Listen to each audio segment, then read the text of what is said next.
বিশুদ্ধ মন্ত্রোচ্চারণের মধ্যে দিয়ে শুরু হলো জয়রামবাটি মাতৃমন্দিরের জগদ্ধাত্রী পুজো। শনিবার সকাল থেকে পুজো উপলক্ষে মাতৃমন্দিরে দর্শনার্থীদের উপচে পড়া ভিড়। চলতি বছরে 148তম বর্ষে পদার্পণ করলো এই পুজো। এদিন সকাল ঠিক 5:30 পুজো শুরু হয়। বিকেল 3:30 সময় হবে নিয়মানুযায়ী হবে সন্ধ্যারতি।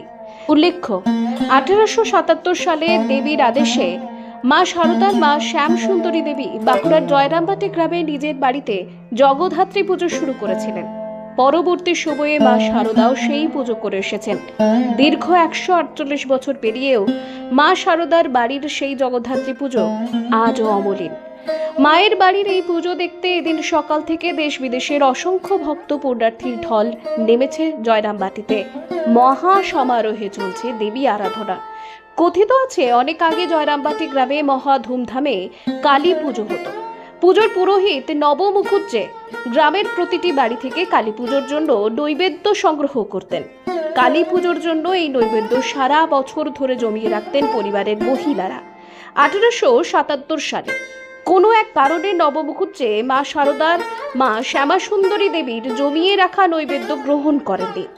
এক রাস অপমান আর গ্লানি নিয়ে কালী পুজোর রাতে সাজানো নৈবেদ্যর ডালার সামনে নিয়ে অঝরে কাঁদতে থাকেন শ্যাম সুন্দরী দেবী। জনশ্রুতি রয়েছে, সে সময় রক্তবর্ণা এক নারী মূর্তি আবির্ভূত হন শ্যাম সুন্দরী দেবীর সামনে।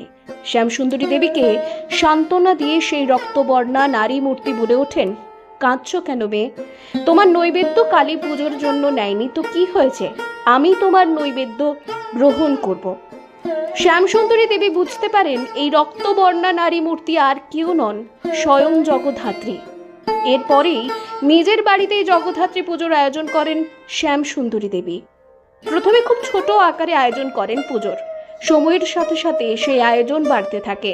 শ্যাম সুন্দরী দেবীর পরে মা শারদাও নিজের জীবনের শেষ দিন পর্যন্ত বাড়ির এই পুজো পরিচালনা করে এসেছেন।